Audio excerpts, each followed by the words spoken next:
Hi, this is Dr. Lonnie Smith, and you're about to hear some incredible music by a very dear friend of mine, Mr. Robbie Robinson, great conductor, arranger, and musician. Stick around.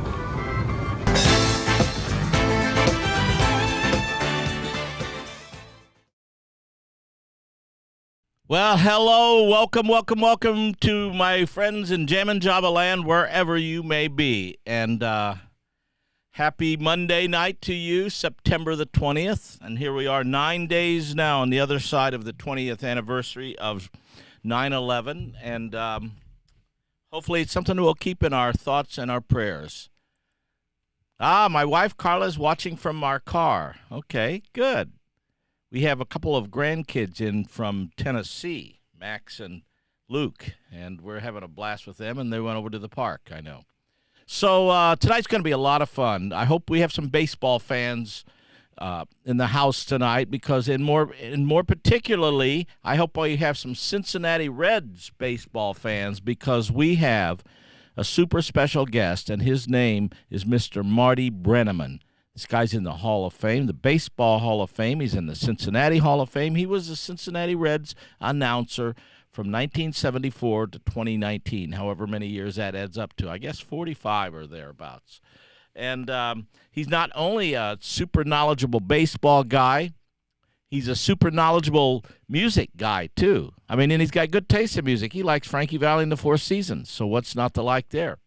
But we have another super nice guy in the house, and we have a super nice musical guy in the house, and his name is Pastor Chuck Pearson, and he's going to lead us in prayer tonight. So come on in, Pastor Chuck, and lead us in prayer. Hey, everyone. I hope your day was filled with blessing upon blessing. There's an old saying, if it was easy, anyone could do it. If it was easy, anyone could play the piano. If it was easy, anybody could hit a baseball or a golf ball or throw a football or shoot a basket. I can do all of those things. But the question is not whether I can do them, but whether I can do them well. That's really what we're talking about, isn't it? There's something that, another quote that you've heard before, I'm sure, goes like this. If anyone wants to come after me, he must deny himself daily, pick up his cross, and follow me. So, how are you doing at that one? And I got a feeling that you're probably a lot like me. Not so good with that one. If it was easy, well, you know the rest of the saying. It isn't easy. It's difficult, especially that first part. I can't get past the first one, that self-denial thing. I want what I want, just like a whole lot of people in this world. And one of the things that I see over and over again is that sometimes even when I think that I'm really putting myself aside, I'm not. There's still selfish motives or self-centered motives somewhere within that. What a miracle the love of God is. Because when we fail, he succeeds. St. Paul reminds us that Jesus laid aside all of his divine prerogatives in order that he might become what God wanted us to be. And that's exactly what he did. He fulfilled the demands of God in our place. He became the perfect Son of God that you and I were designed to be, sons and daughters of God. We can't do that on our own, and that's where his miracle of love really comes in to help us. He became human with all our frailties, with all of our weaknesses, and because of his success, because of his victory over all of our enemies, sin, death, temptation, everything, he has become not just the righteous Son of God, but our brother, and he gives us his righteousness as well through faith.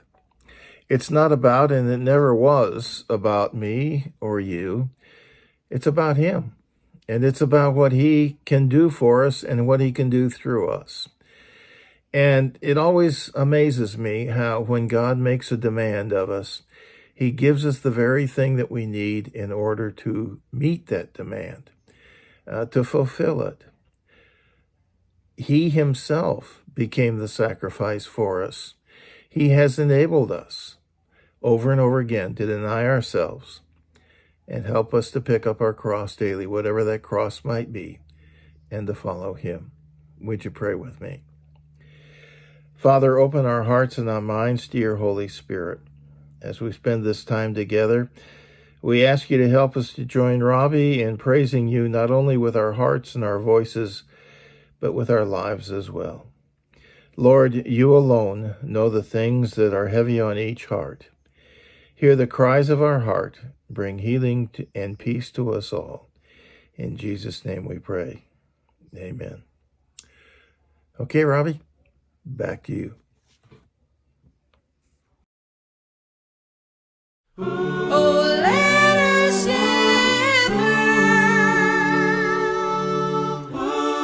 walk with Jesus.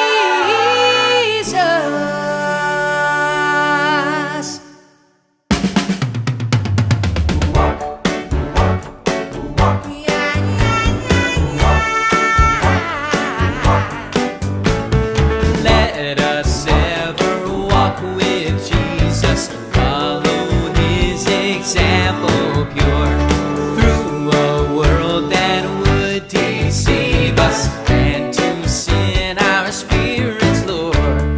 Onward in his footsteps trending, pilgrims hear our home above, full of faith and hope and love. Let us do the Father's bidding, faithful Lord, with me abide. I shall follow where you guide.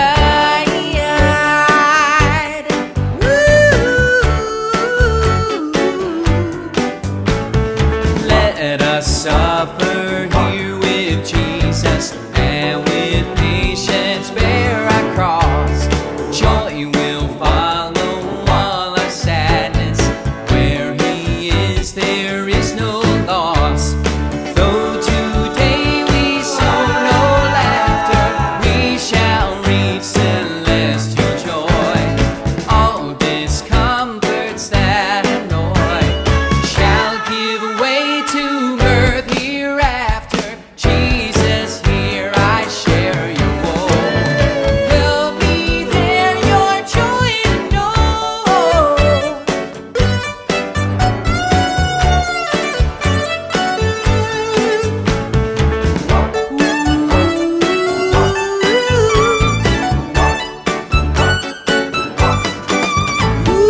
Let us also live with Jesus. He has risen from the dead, that to life we may awaken. Jesus, you are now our head. We are your own living members. Where you live, there we shall be. In your presence constantly, living there with you forever. Jesus, let me faithful be.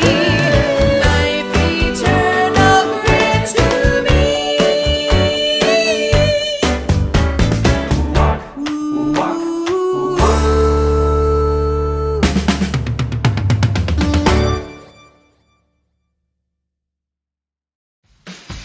We're Jim Couch, Marty Brennaman back at Dodger Stadium as the Reds send Duvall, Suarez, and Schebler up.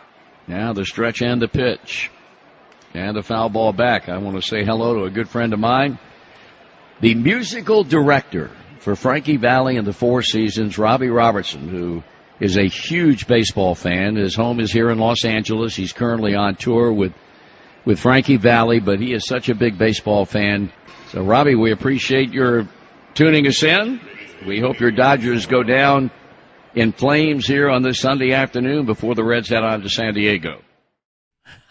Thank you for that, Marty.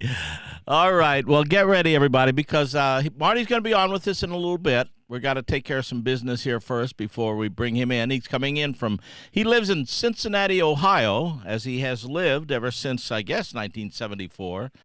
Walk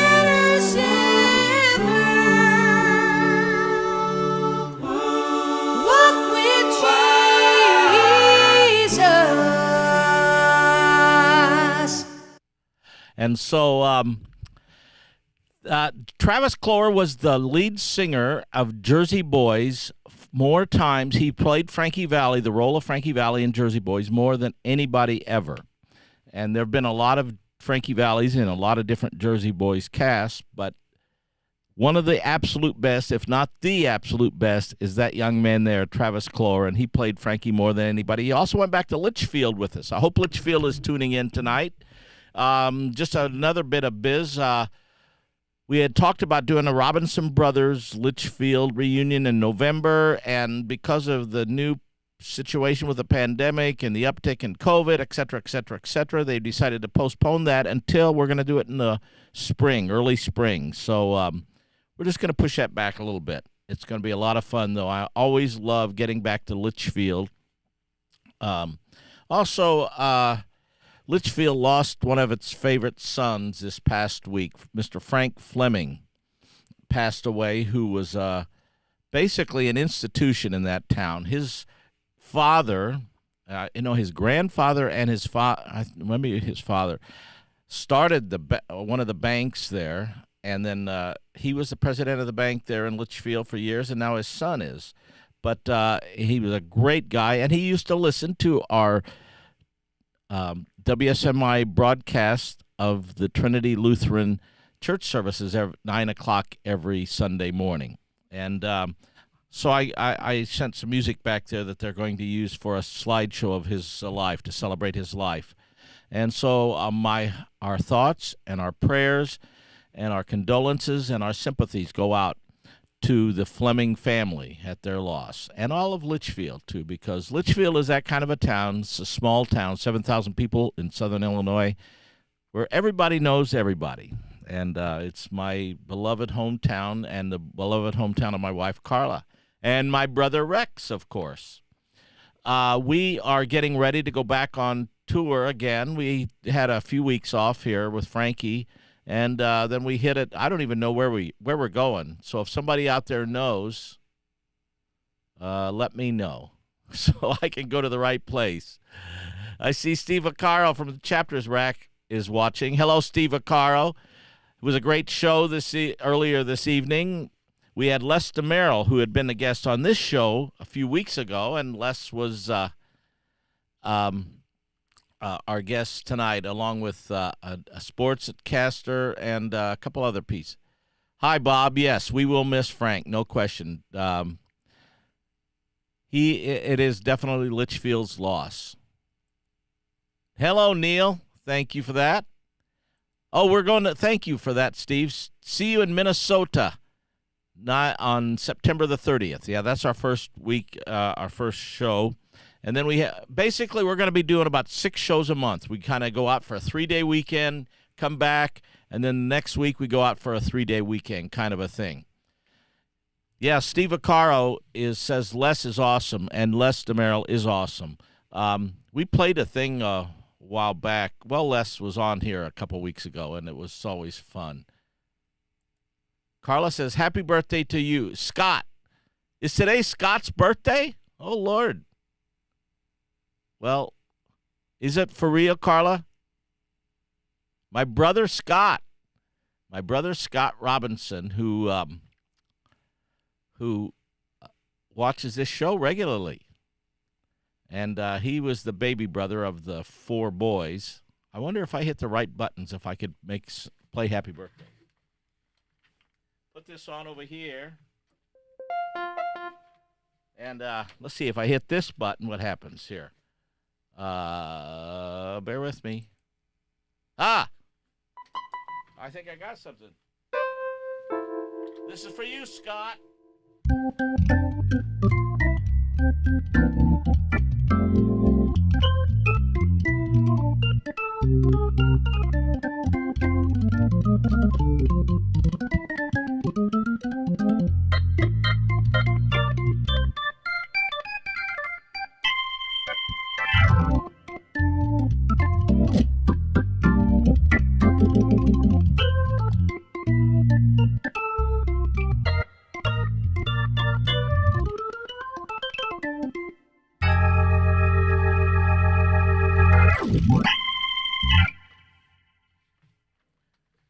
right, that'll be a test. So I guess I hit this button over here, come back over here. So that'll be a test.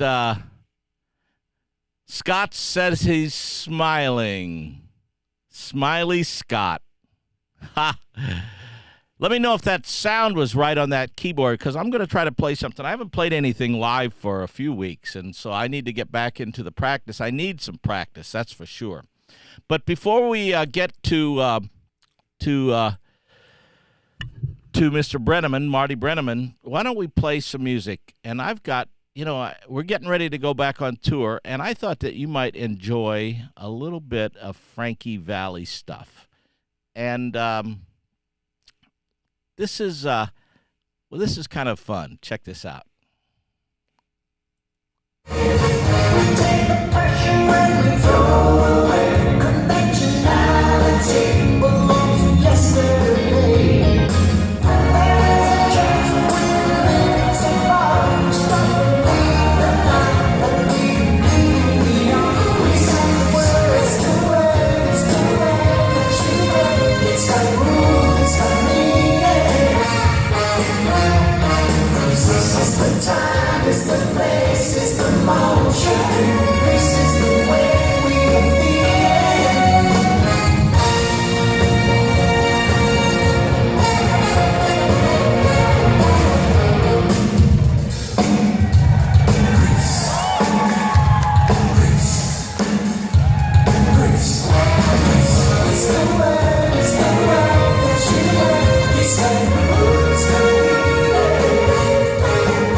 All right. A taste of the tour. That was actually from earlier this year, just a couple months ago, I guess, or a few weeks ago. And so that's, if you come and see us with Frankie Valli, that's a taste of what you might get. Another fun thing that we did earlier was last year there was a hit record by Pitbull and a female singer, and I forget her name, but doing Can't Take My Eyes Off You in Spanish, kind of. And, it was English and Spanish. There was, and so we did a little bit of a Spanish rendition in the chorus of that. And check this out. This is actually kind of fun. Let's see. Here it is.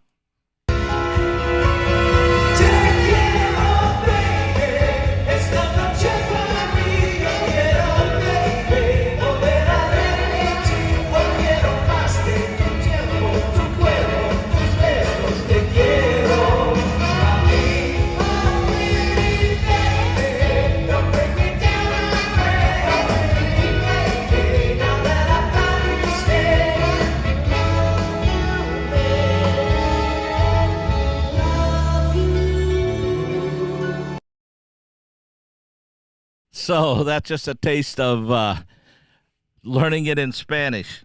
That was fun to do. Although the crowd never could figure out what we were doing because it didn't quite gel with the crowd audiences singing Spanish. And because the crowd is always singing along in that song, I love you, baby. Wonder if let's see. We won't play it. One thing maybe we'll do. Let's get into some baseball kind of stuff, because this is Marty Brennaman, Baseball Hall of Fame, knowledgeable baseball guy. I can't wait to get to talk to him, and we're going to have some fun with Marty. And Marty is quite a big personality, and in Cincinnati there is nobody bigger than Marty Brennaman in Cincinnati. But so Sarah Nimitz, who was on the show last week with us, and last pandemic, we got together and we did, during the pandemic last year, I should say, last pandemic. It seems like the pandemics keep coming. Sarah Nimitz and I got together and we did some baseball songs. And one of the songs we did was a song that I just always loved by Creedence Clearwater Revival guy, whatever his name is. But it's called Center Field, John Fogerty. And this is our rendition of Center Field. Sarah Nimitz.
Just to hit the ball and touch them all.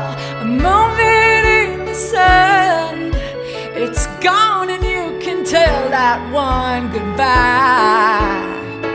Oh, put me in, coach, I'm ready to play today. Put me in, coach, I'm ready to play today.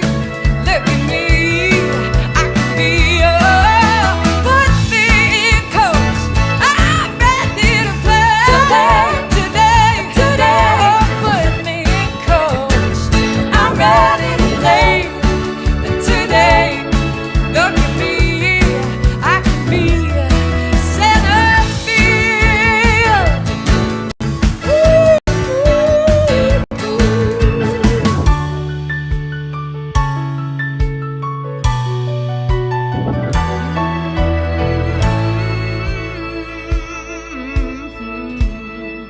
Play ball. Sarah Nimitz and I doing our version of Put Me in, Coach, and that's such a cool song. And that phrase, put me in, coach, that's become ubiquitous now, hasn't it? I'm going to have to start using some big words before Marty comes out here. I'm going to hang with him. Who's online right now? Neil Third, great song, great artist, perfect keyboardist. Thank you, thank you. Steve Acaro, bravo, thank you, brother. Yes, I hope to see you there at a Cousin Frankie show as well. Well, Rich. All right, let's see. So, as I mentioned before, Marty Brennaman is, he's in the Baseball Hall of Fame. How about just starting right there? You don't get to the Baseball Hall of Fame unless you're really, really, really, really awesome at what you do. And this guy is awesome at what he does. And, I'm just going to give you a taste of Marty. So here, check this out. I think everybody in my profession lives with the fear that you're going to be a part of something like that, and you may screw it up. The pitch. And a high drive. Hit back into deep right field. Swung on. Long drive. Right field. It's gone.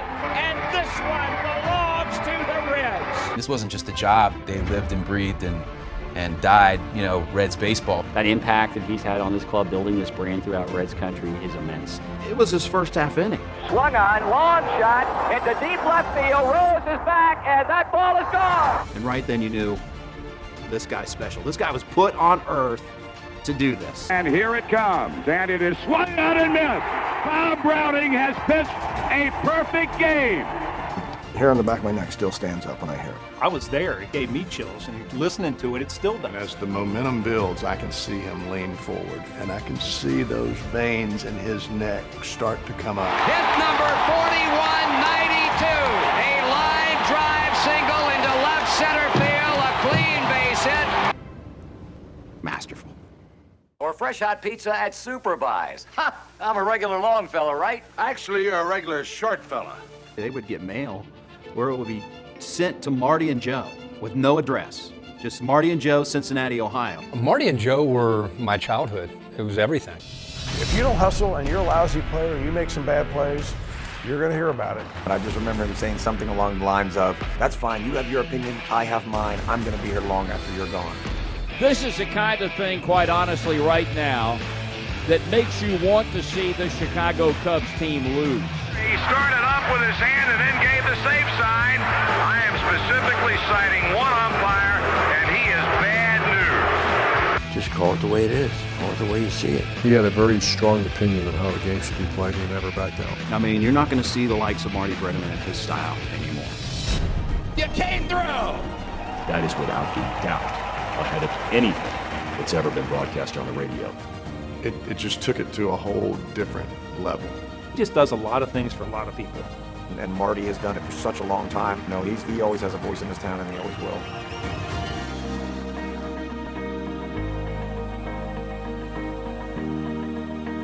And this one belongs to the Reds. All right, ladies and gentlemen out there in Jammin' Java land, put your virtual hands together and give a big round of applause to Hall of Fame baseball announcer, Mr. Marty Brennaman. Hello, Marty. Oh, there. How was that for the poor assignment? There you are. Talk to me. I don't know if I hear you. Oh, gosh, I don't hear you. Let me see here. Well, there you have it. Is there a... Keep talking. You hear me now? I hear you now, but it can turn it up a little bit. All right. I'm all set to do this gig with you. I've been looking forward to it, and I think it'll be a good next half hour or so. Oh, man, it's so cool to see you, number one. You look great. It looks like retirement is treating you well. Hey, Robbie, nobody has embraced retirement like I have. When I retired at the end of 19, I picked the right time to go. I've never looked back. A new chapter in my life began almost 2 years ago. It'll be 2 years, September 26th. And my wife, Amanda, and I have had a big time traveling and just doing things that we want to do. And thank God I've been blessed with good health. And at 79 years old, I can pretty much do and go wherever I want to go. Well, it definitely looks like you've got your golfing tan. You've been playing some golf, I see. Well, Amanda took up golf a year ago in August, and I think I've played more golf in the last 12 months than I played in the previous 25, in which, going back to 1995 when I took up the game, she's become an ardent fan. We went out to Oregon and played at the greatest golf venue there is in the world in Bandon Dunes, and then came down to Monterey and played golf there for 3 days, and it's been an awful lot of fun. It really has. And I know you took a trip on the Route 66, didn't you? You know what? It's one of the coolest things that I think I've ever done, and collectively that Amanda and I have done, because we were in spring training last year, and then we left and we drove back, and we drove completely on Route 66. There are segments of that highway that are no longer there. Right. But it's a level of Americana that most people don't even know about. And we enjoyed it so much. We stayed in retro motels Oh, cool. all along the way. And I think sometime in the not too distant future, we're going to go to Chicago and start from where Route 66 begins and possibly go all the way, maybe even to the Santa Monica Pier where it ends. Well, please let me know, and we'll go to a Dodger game. All right, that'd be good. Yeah. I'll be fine with that. And, when you do that, now I'm from a little town called Litchfield, Illinois, and we have a lot of Litchfield, Illinois people are watching, and it's right on Route 66, a couple hundred miles south of Chicago. So you go right through, and we've done this show a couple times from the Route 66, the Litchfield Museum and Route 66 Welcome Center in Litchfield, Illinois. Well, now let me ask you a question. Okay. If I get there and I drop Robbie Robertson's name, am I going to see those faces light up? Well, I'll tell you what. If you get there and you drop my name, they'll give you one of my CDs. How's that? That works. And they have some stuff. They have a keyboard of mine in there and some pictures. I promise you that we'll do it. And when I get there, I'm going to pick up the telephone and give you a call. I love it, man. I love it. So, Marty, you have accomplished everything that anybody would ever want in your profession. You, young man, are for starters, in the Baseball Hall of Fame. Just tell the audience what it means to be in the Baseball Hall of Fame to you. I mean, that's such an incredible honor. Well, I went in 2000. I went into the broadcasters wing, and it was really kind of interesting because back then there were only a handful of broadcasters, I think, that were charged with the responsibility of voting as to who would be the next broadcaster to go into the wing. People like Vin Scully and Jack Buck and Ernie Harwell and the guys who were mainstays and were there forever and a day and were looked upon as the greatest broadcasters in the history of baseball. And I found out, I should not have been told this, but I did find out that the year before I missed going in by one vote. And so I carried that around with me for a year, and then came 1990, 2000s when I went in. And I carried it, all through the 1999 season, and then 2000 came, and I got a call the day before, and I didn't even know when the day was going to come in which the announcement was going to be made as to who the broadcaster was. And I got a call from Rob Butcher, who was the Reds media relations director the day before, and he said, "I'm calling to see in the event," and I know that he knew it the day he called. He said, "I just need to know where you're going to be at 11 o'clock tomorrow morning." And I said, "For what?" He said,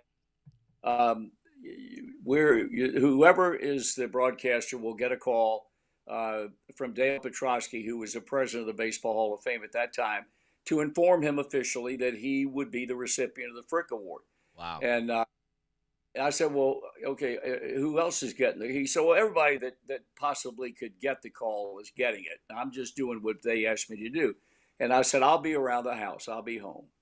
And so the next day, right at 11 o'clock, the phone rang, and I picked it up and said hello. And the voice at the other end, Dale Petrosky, said, "Marty, this is Dale Petrosky. I'm president of the Baseball Hall of Fame." And that's all I remembered.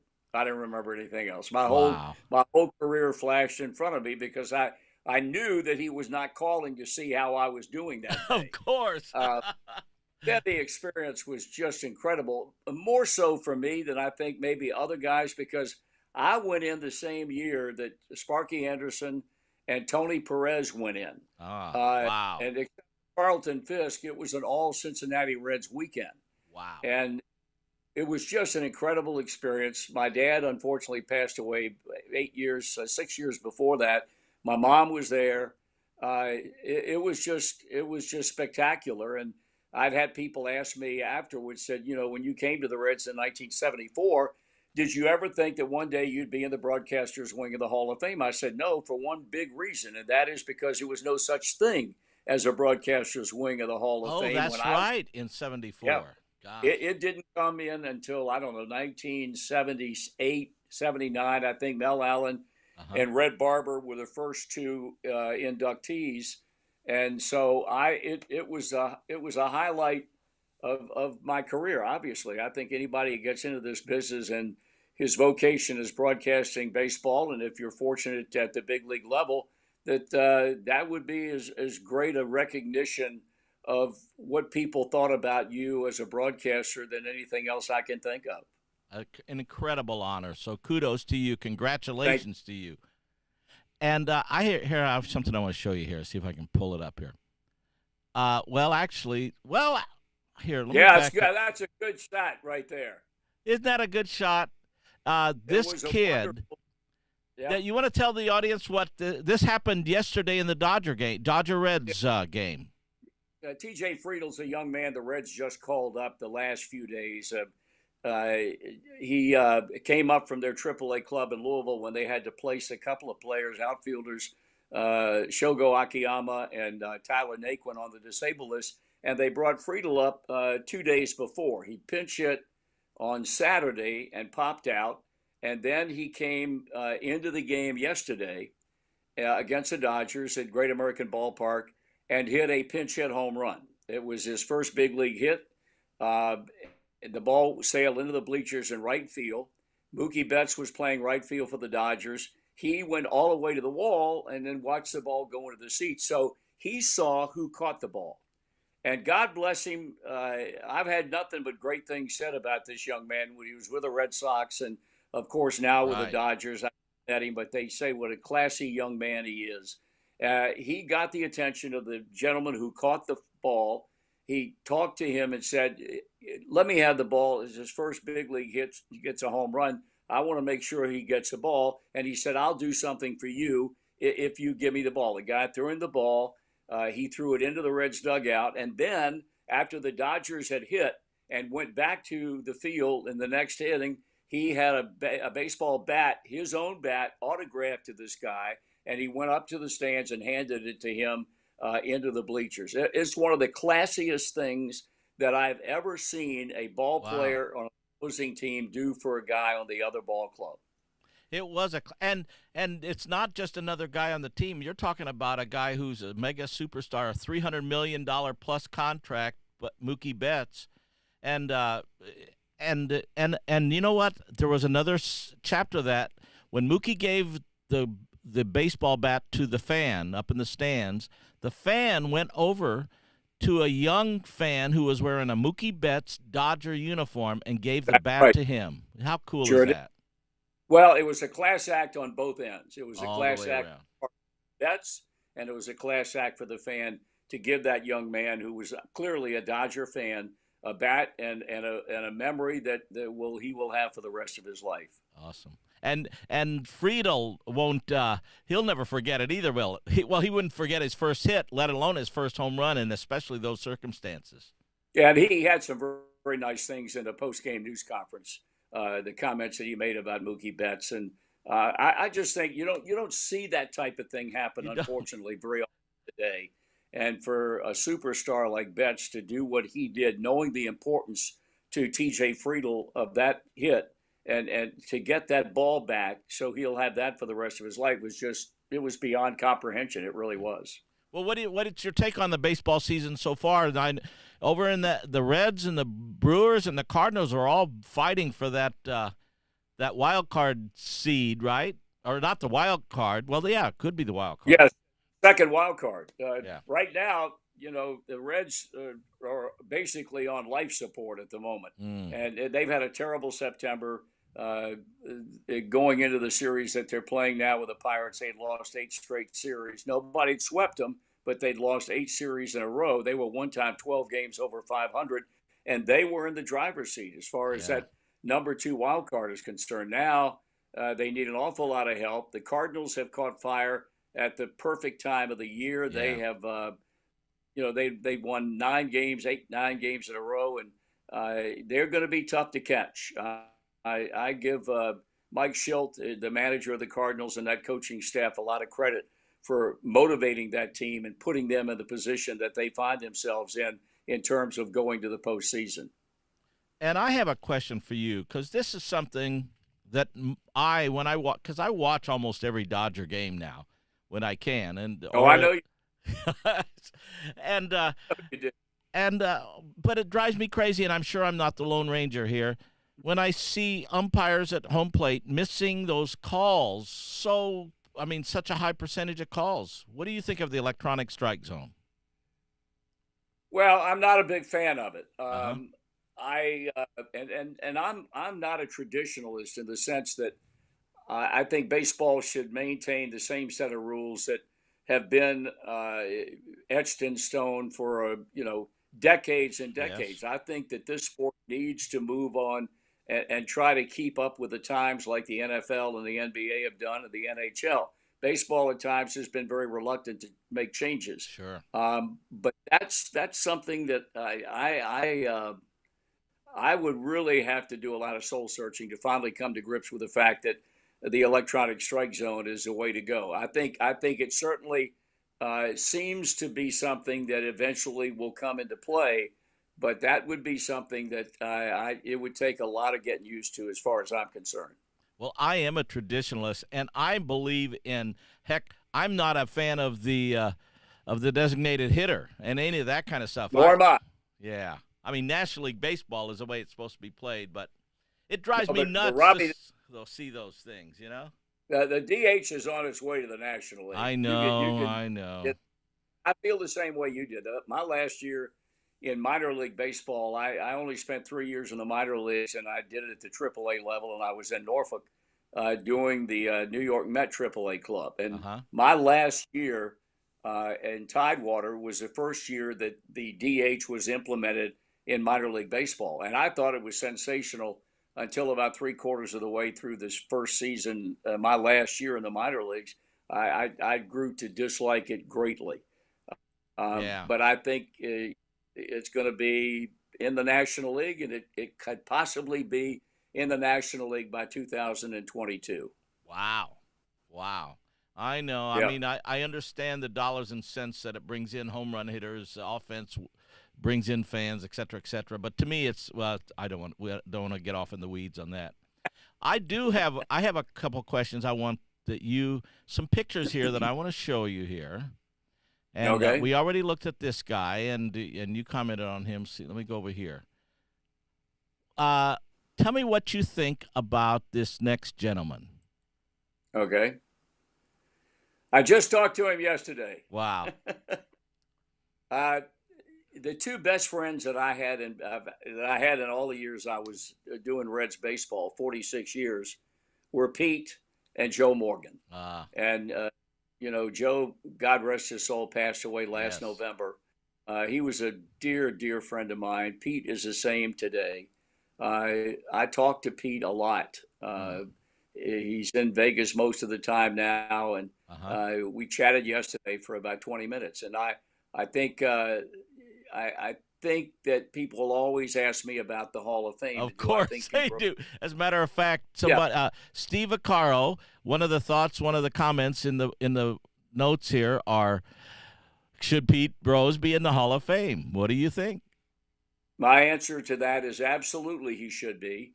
And the way I put it when I speak to groups, and the question always comes up.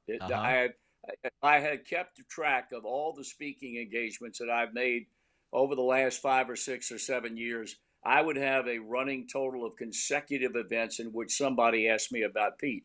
Yeah. I think he definitely should be in the Hall. I think that, and I don't know whether this is planned, but I don't think Pete. I think Pete will be in it one day, but I think it'll be after he's gone. And I think if that happens, it'll be the biggest injustice that's ever been perpetrated upon a person. My line is, if you're going to forgive a president for having sex in the White House and you can't let Rose into baseball's Hall of Fame, I have a problem with that. I think he's done what Bart Giamatti said to do when the ban was announced back in 1990, and he said you need to reconfigure your life. And I think to a large extent Pete has done that. Yes. And I just think it's wrong that he's not. You can hardly turn around in Cooperstown without seeing some mention of something that he did to enhance the romance of baseball. They don't mind using him and his achievements that's to interesting. You're right. to make people think what a wonderful game baseball is, but yet he's not good enough to get in there.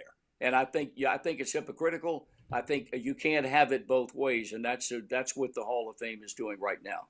Well, one thing I love about you, Marty, and you were never afraid to voice your opinion. That's for sure. And I agree with you, by the way. Thank you. How about this gentleman? As you already mentioned his name. The smartest man I've ever met as far as baseball is concerned.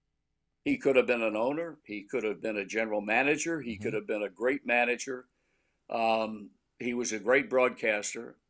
And for 2 years, in 1975 and 1976, when he won back-to-back MVPs, Joe Morgan was the best baseball player I've ever seen. Wow. He was a great friend. I'll never forget, last November, Amanda and I were at the Greenbrier, which is a resort in West Virginia, and we were playing golf, and in the middle of the golf course, playing with a couple of other guys. I had to use the men's room on the course, and when I came out, she said, "I've got bad news for you." And I said, "What's that?" She said, "Joe Morgan has passed away." And she said, "Your phone is blowing up." Well, I looked at my cell phone, and the first name I saw was Teresa Morgan, who was Joe's wife. And I called Teresa right there on the golf course, and she heard my voice, and she started crying. And we talked for about 10 minutes. And during the course of the conversation, she said, "Joe loved you so much." And he said he always said it because you always made him laugh. Wow. And we had such a great time together. He was just a great person. And he had Bud Selig's ear the entire time that Bud was commissioner of baseball. Anytime something came up that Bud needed some solid advice on, the first person he would pick up the phone to call would be Joe Morgan. Wow. And so having lost him last November is just a big, big hole that I don't know will ever be filled. Those of us who knew him, and it was Pete and Joe and myself, and we used to go out and have dinner together on the road. It's just a tragedy that he's no longer with us. That whole Big Red Machine was quite a family of amazing players put together. So many Hall of Famers, or should be Hall of Famers.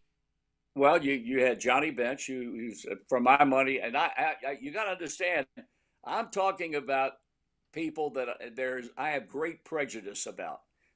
There's Johnny, and I'll speak to a group of people and say he's the greatest player at a given position in the history of baseball. And when I finish, people will come up to me and say, "He's not the greatest player in the history of baseball." And I said, "That's not what I said. I said he's the greatest player at a given position." He completely changed the way the catching position was played. And then you had Tony Perez at first base, one of the great clutch hitters of all time, a Hall of Famer. You had Morgan, a Hall of Famer. You had Concepcion, who should be in the Hall of Fame and is not. And that's an injustice in and of itself. You had Pete, who should be in. And then you had an outfield of George Foster in left and Cesar Geronimo in center, Ken Griffey Sr. in right. It was an incredible ball club. And the thing that impressed me most about that team, and this all came about, they went back-to-back world championships in 75 and 76. That was second year and third year for me as a broadcaster with the club. And they carried themselves with such class, and they would go out and they would beat your brains out, but they would do it without inciting any anger from the other club because they never rubbed anybody's nose in it. Well, Sparky I think I might take exception to that because I think I know that there's an Italiano manager out here in L.A. that always never seemed to like those Reds. Well, the feeling was mutual. I know it was. Sparky had a rule that if his club was 6 runs or more up from the 6th inning on, he did not allow any of his players to steal a base, and he did not allow any of his hitters to swing 3-0. He didn't believe in rubbing a team's nose in it and embarrassing them. And the only fights that team got into were with the Los Angeles Dodgers. They didn't fight anybody else. But that was, they talk about Boston and the Yankees and what an incredible rivalry it was or is today. There was no greater rivalry in any decade in the history of this game than the Dodgers and the Reds in the 70s. That They was simply amazing. did not like each other, and they went every time they went to war. They went to war, and they played before capacity houses Yeah. every night, whether it be at Dodger Stadium or whether it be at Riverfront Stadium in Cincinnati. It was just fun to watch those two teams get after it. Yeah, it was, and they were amazing, and I have so many fun stories. But you talked about 1974 when you came in there right at the beginning of that big red machine, and you made the first game that you ever called just happened to be Hank Aaron tying Babe Ruth's record. I've got a Four clip batters. of your fourth bat. I've got a clip of that. I'm going to play this for the audience. Okay, ladies and gentlemen, you got to put this in perspective. This young man, this is your first game ever in the major leagues, right? Yep. And your fourth batter, and this is what happens. Outfield shaded around toward left for Aaron. Dillingham with a pause. The 3-1 pitch. Swung on. Long shot into deep left field. Rose is back, and that ball is gone. A home run. Henry Aaron has just tied Babe Ruth's home run record of 714 with a clout over the 375 marker in left field. The Braves are piling out of the dugout. The crowd is on its feet in mass here at Riverfront Stadium as Hank Aaron has just hammered a 3-1 pitch from Jack Dillingham over the left field wall, and the Braves are out front 3-0. I mean, give me your thoughts. Tell us about that first call. Well, the funny thing is, when that was day one of a 31-year relationship with Joe Nuxhall. Yeah. And I'm correct in saying that the 31-year run we had is tied for the longest that two guys worked together in a big league radio booth. And amazingly, for our purpose talking tonight, the other duo was Vin Scully and Jerry Doggett. Oh, yes. And when we finished the half inning, Nuxhall turned to me and said, "What the hell do you do for an encore?" I love it. And I said, I don't know. I was blessed from day one to have a call of that magnitude. And as one follow-up to it, 46 years later, my last year in 19, we were in Atlanta to play the Braves. And it was going to be my last time in that ballpark, just like it was every park I appeared in for the last time of that year. And a guy that I'd known forever in the media came by the radio booth that night before the game and said, let me tell you what's amazing about this night. And I said, what's that? He said, there are two people in this ballpark tonight that were at Riverfront Stadium on April the 4th, 1974, when Aaron hit the home run. Wow. I said, really? I said, who are they? He said, you and Henry Aaron. I said, Aaron's here tonight? He said, yeah. That's perfect. That's right. And, of course, the next game, when Henry broke the record, your buddy Vin Scully made that call. He did. In fact, there were two more games in Cincinnati in that series, and there was a big controversy about Aaron possibly breaking the record, tying and breaking the record, and they were going to sit him out. Sure. And Bowie Kuhn was a commissioner of baseball, and he made an announcement prior to game one. He said he's got to play two games. He's got to start two games. And so the Braves started him, of course, on opening day, and he hit the home run to tie Ruth's record.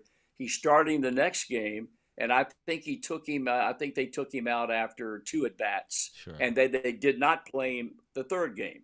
And so now they're going to Atlanta and Fulton County Stadium for their home opener on that Friday night.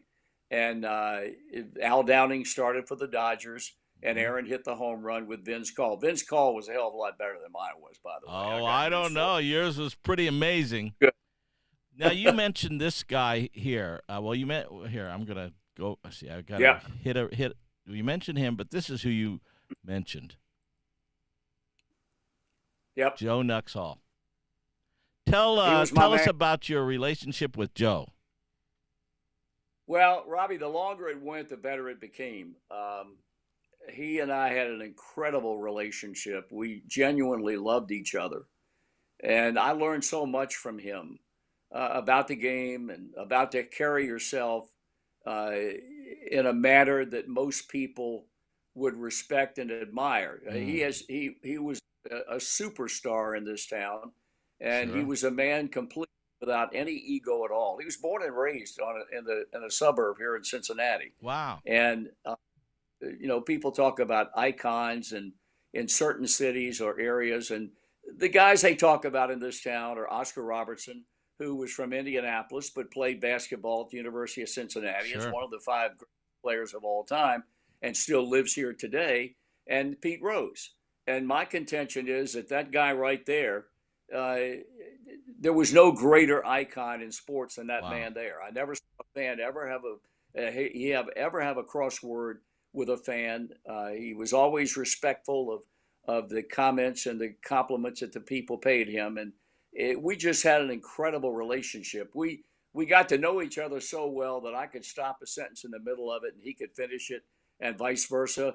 We got mail that were sent to us, and all the envelope said was Marty and Joe, Cincinnati, Ohio. That's so cool. Yeah. It was unbelievable.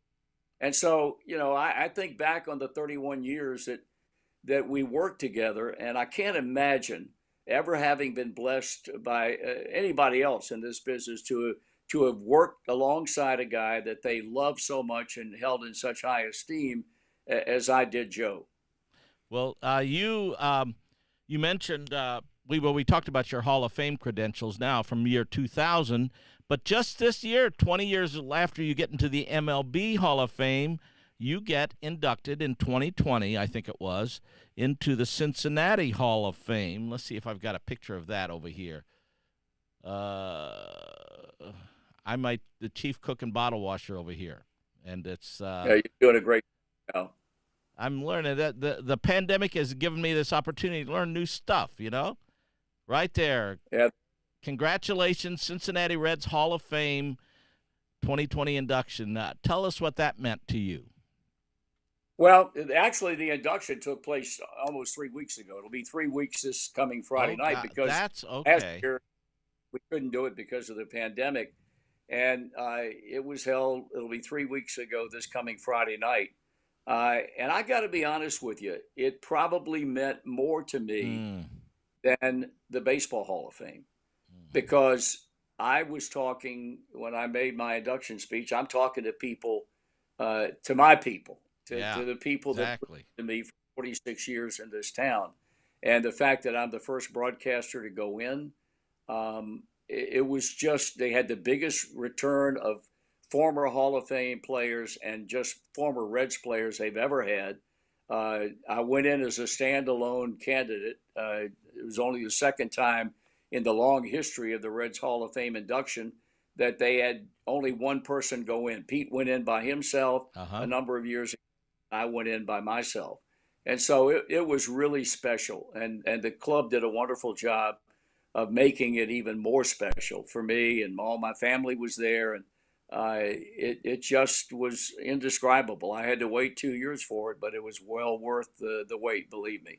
There is and I think any baseball fan or any sports fan probably, there is an intimate relationship between a sportscaster and the people who listen to that it's almost a one-on-one kind of a relationship.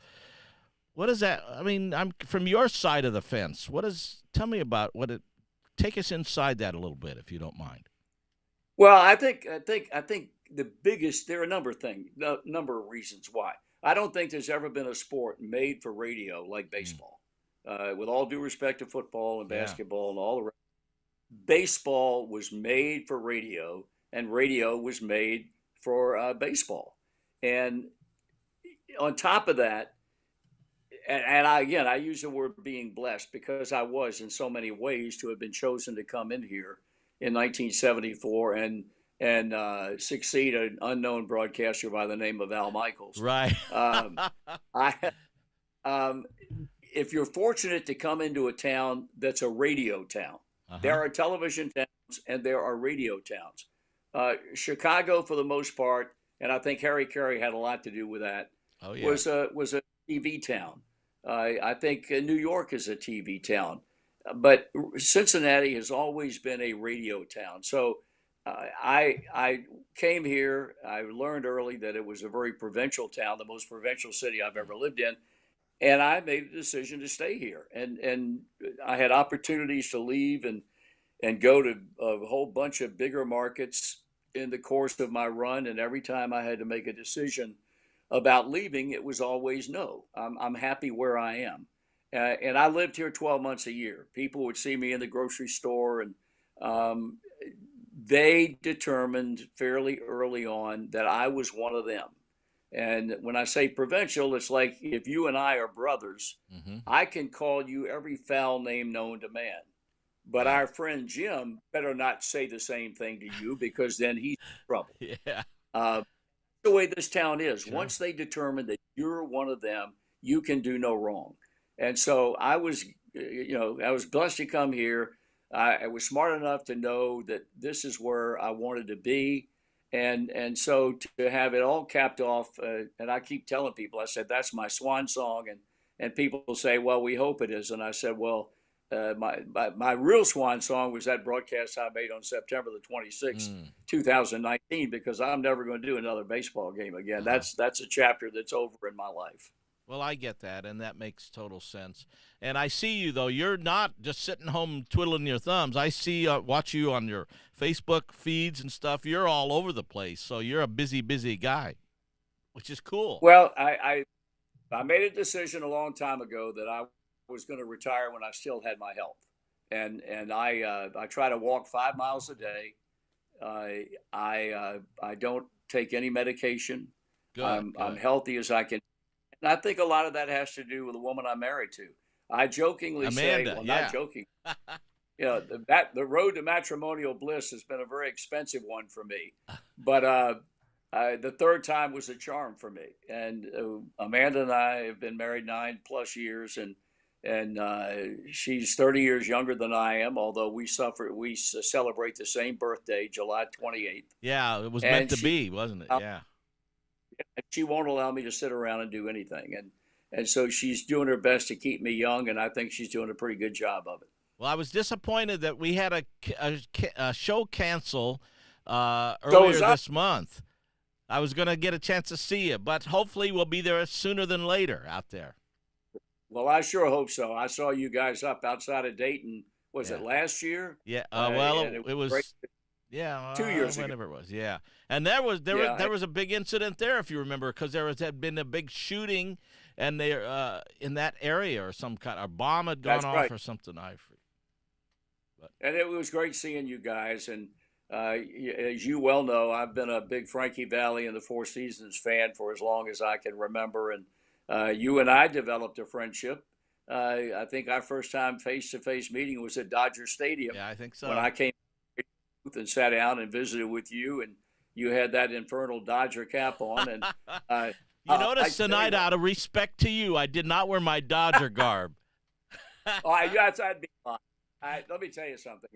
I think probably I'm a fan of the Dodgers now more than I've ever been, and one of the reasons is because I have such great respect for Dave Roberts. I think he's a good manager. He's a nice guy. And, whatever good happens for him and the Dodger Ball Club, I'm very happy for him. I listen to all the games. Every time, I can't think of a time that this didn't happen. Every time the Dodgers are playing the Reds and they're in Cincinnati, the announcers mention you on some level. I mean, there's a deep respect for you from that whole Dodger camp. Well, those guys are good buddies of mine. The people. What do you think you're going to miss when I retired? And I said, I'm not going to miss a game. And that's in no way does that minimize how important the game has been to me, but I'm going to miss the people. And I miss people like Charlie Steiner and Rick Monday and those guys that do the Dodger games night in and night out. They're all good guys. And Charlie Steiner's a particularly good friend of mine. And he's a big music guy too, isn't he? You guys are both music aficionados. I know. Yep. And they do a great job. I mean, their play-by-play and color commentary is sensational. Jaime Jarrín was a fine, and Of course, the relationship that Vin and I had, I thought was special. He's the greatest of all time. When they talk about GOATs, Vin Scully is the ultimate GOAT as far as baseball broadcasting is concerned. That's it. That's interesting that you would say, and I hear that, and I hear that from a lot of different world-renowned announcers who all seem to say the same thing.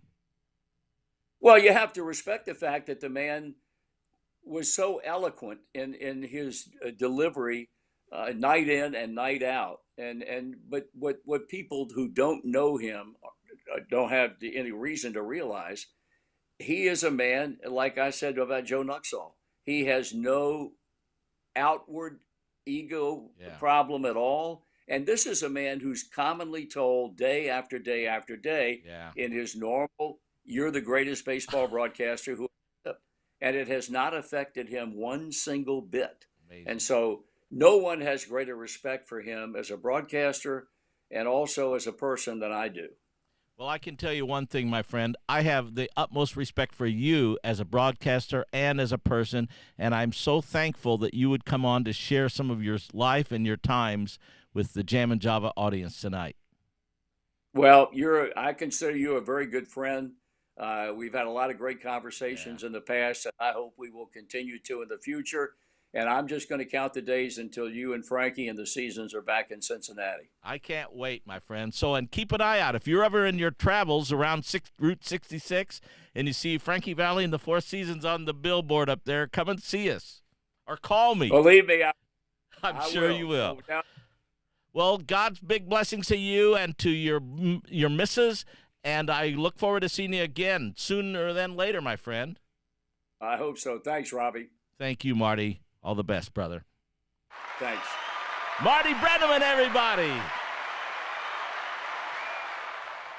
You know what? This guy is a class act. He's a class act, and he's just after he's in the Baseball Hall of Fame, retiring now, and he's just getting rock and rolling, getting started to rock and rolling. So what a great guy he is. And we didn't even get into music too much, but he is an aficionado of music. But let's go to some music, as a matter of fact. How about this one to wrap up the interview here with my buddy Marty? Yeah, how about, let's see, this one right here.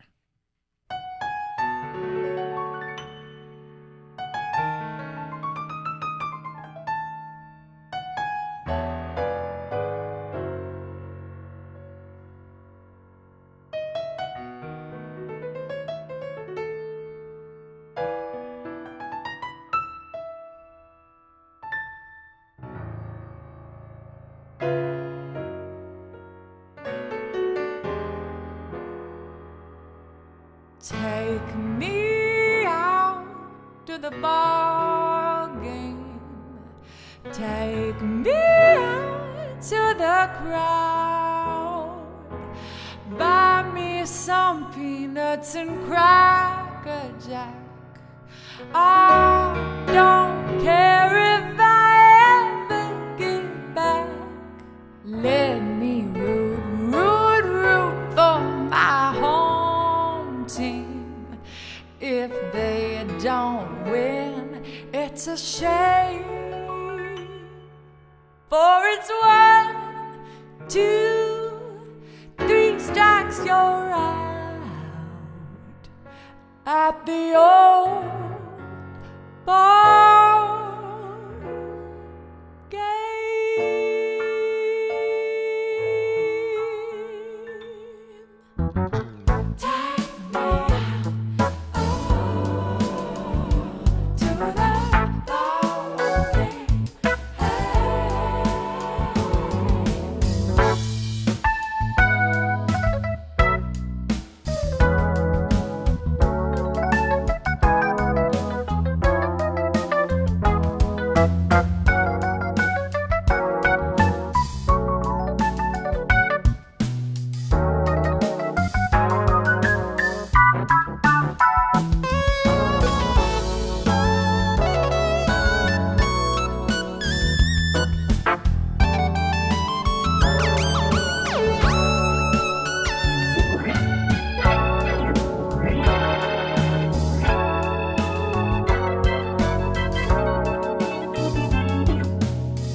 course, that was Sarah Nimitz and I doing our rendition of "Take Me Out to the Ball Game." We redid that last year during the pandemic situation as well. So last week, was it last week or was 2 weeks ago, we had my buddy Joey D on, and I have, let me see if I can find it over here, and he's got a new book out, Joey D, Peppermint Twist Chronicles. So make sure, if you don't have it, you can get that on Amazon, and I know he's starting to do book signings, and he's doing book tours, and it's a pretty cool book, if I do say so. But Joey D, another class act, joeyd.com there. Let's see here. And the other thing is, what else do we have? Oh, here's another. We'll do a little bit of promo right now.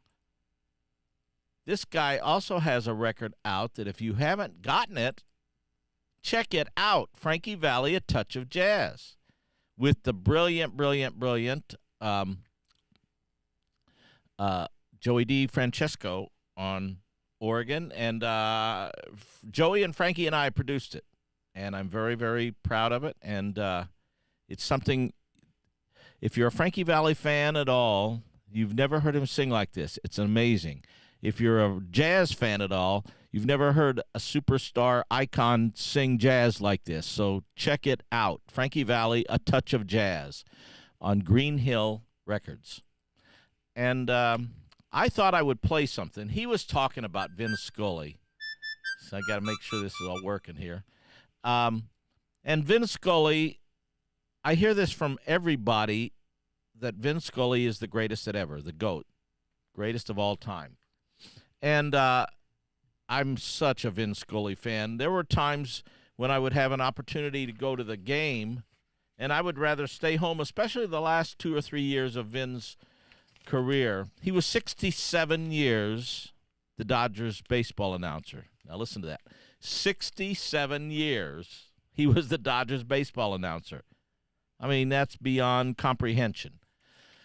So Vin Scully, and he was such I wonder if I have that picture over here. Let's see if I had it. No, I don't think I have it. But he was such an inspiration to me that I wrote a song called Vinny. And I thought I would play it live. Let's see if I can go over here to the live playing station. It goes over here.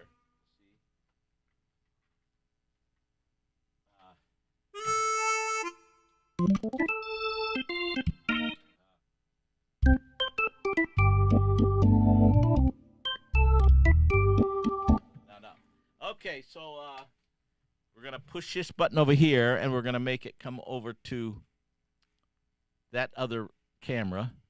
How about there? Okay.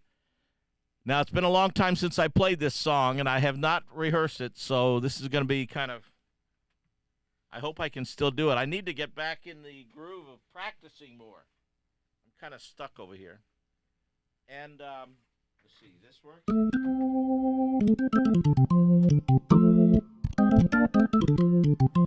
All right, well, let's play this song.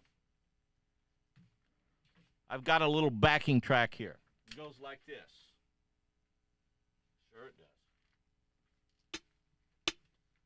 Here we go.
So that's called Vinny. That's called Vinny, and it's here's what Vin Scully said on his very last broadcast. 67 years, the Dodgers announcer from 1950 till 2017, I think it was. And here's what he said to the fans, his very last broadcast. May God give you, for every storm, a rainbow, for every tear, a smile, for every care, a promise, and a blessing for each trial. For every problem life sends, a faithful friend to share, for every sigh, a sweet song, and an answer for every prayer. Vin Scully, the words of the great, amazing Vin Scully. So, you know what? Now, let's turn the page just for a second. I mentioned earlier in the broadcast, well, let's see who's got. Oh, yeah, Steve says, great book about, that was the Joy D book. I didn't ask Marty if he's got a book. I'm sure he's got a book in him. Wow, a few books, I would imagine.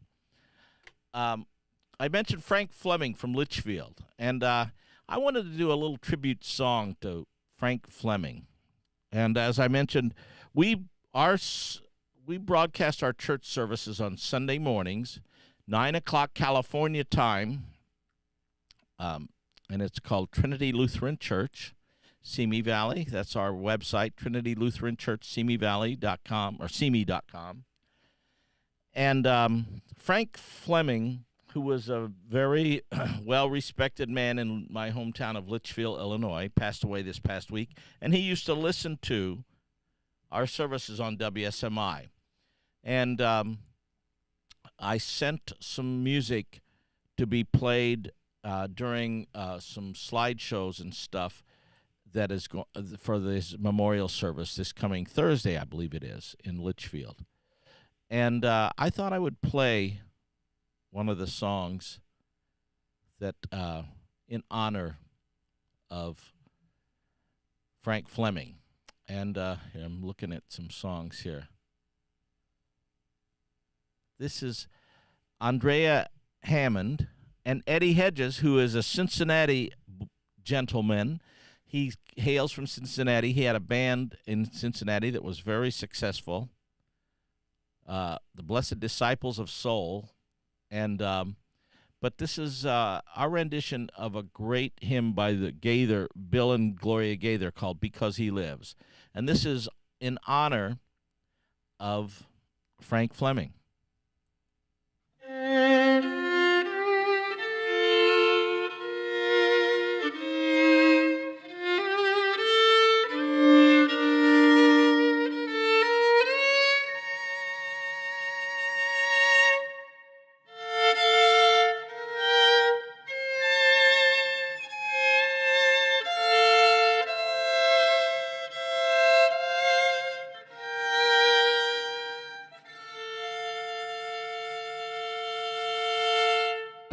God sent his son, they called him Jesus. He came to love, heal and forgive. He lived and died to buy my pardon. An empty grave is there to prove my Savior lives.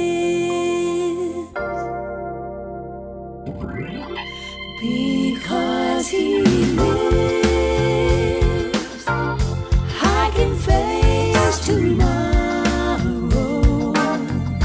Because he lives, all fear is gone.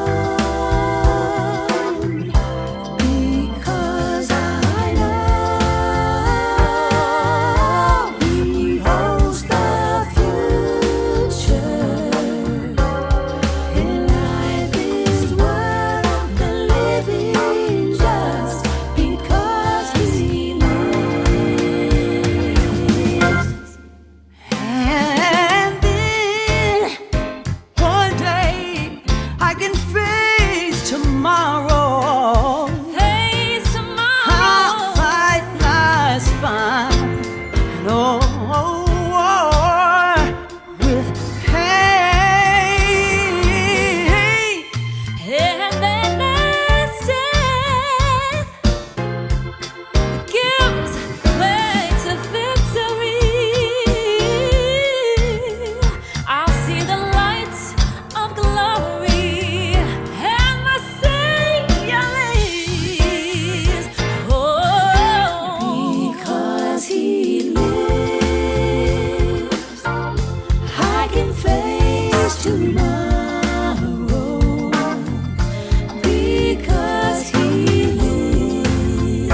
Amen. Life is worth the living because he lives. As I said, that church service on 9 o'clock California time every Sunday morning. Check it out on Facebook and YouTube and all that stuff. And in Litchfield, it's broadcast on WSMI radio as well, which is that service happens at 11 o'clock on 11 o'clock Litchfield time. And so that's kind of all that. So thank you all for joining us. I'm trying to think of what we should take this out with. Let's take this out with, last week, let's see if I can go over here. Bear with me. Find the right buttons here. These pictures here. Never forget. Because last Monday was our Never Forget show, and it was let me see if I can put some music on here for this.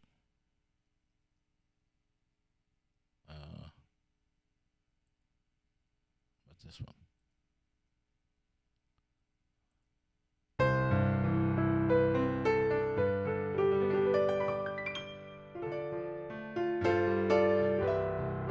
We live in the land of the free because of the brave, and it's an amazing thing that we are blessed to be able to live in this great country.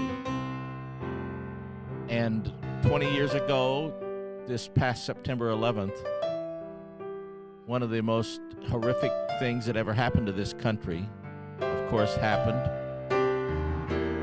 And this is a picture of that.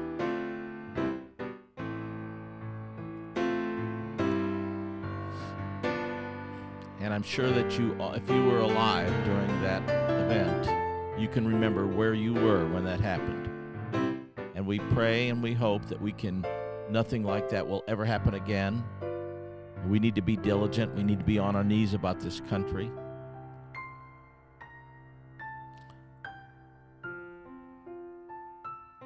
So lift up our leaders in prayer, because that's one thing we can do beyond our voting, which you should always vote, of course. I'm a big believer in that.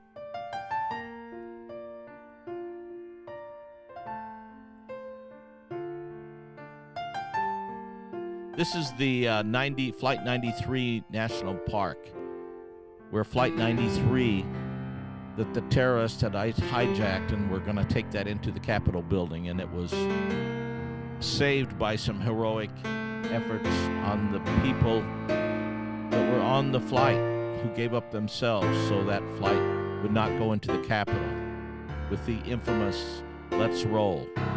And that's where it rolled to, instead of the Capitol.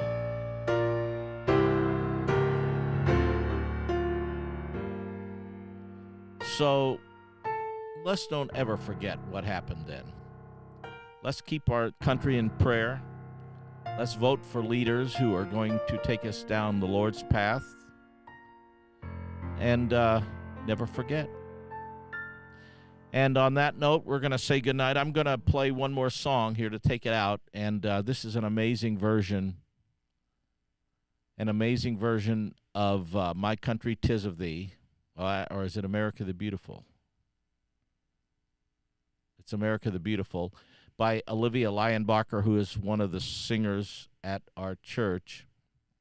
Part of our praise team that consists of Eddie Hedges on drums and vocals, Andrea Hammond on violin and vocals, Olivia Leyenbacher on vocals, and Lauren Haas on bass. And come and check us out some Sunday morning, 9 a.m. And let's see what else. So we're going to play this song. And thanks so much to Marty Brennaman. What a cool thing that was to have Marty, Baseball Hall of Fame guy in here. It was really, and he's a great guy. And he's got some stories. We could have probably talked for hours. Oh, I was going to ask him about that picture. And there he is, getting his Cincinnati Reds Hall of Fame.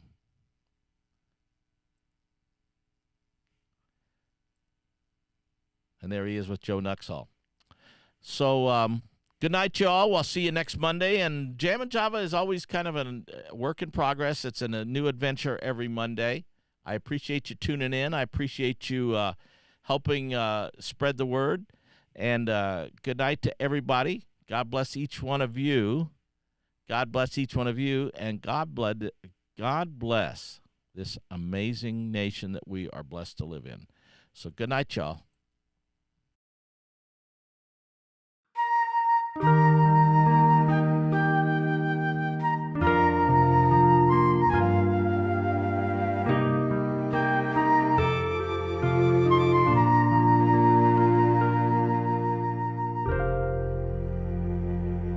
Oh, beautiful for spacious skies, for amber waves of grain, for purple mountain majesties above the fruited plain.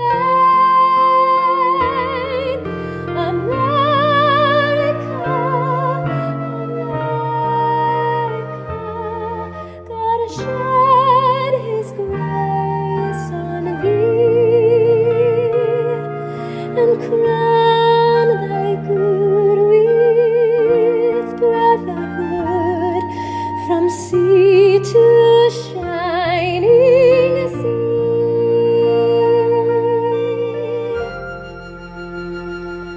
Oh, beautiful for patriot dream that sees beyond the leaves, thine alabaster cities gleam, undimmed by human tears.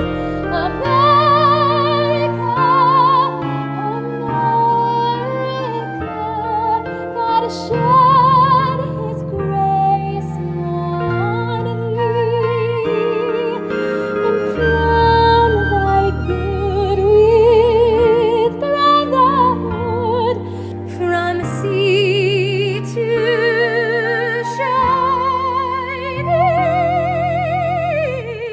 sea. God bless America.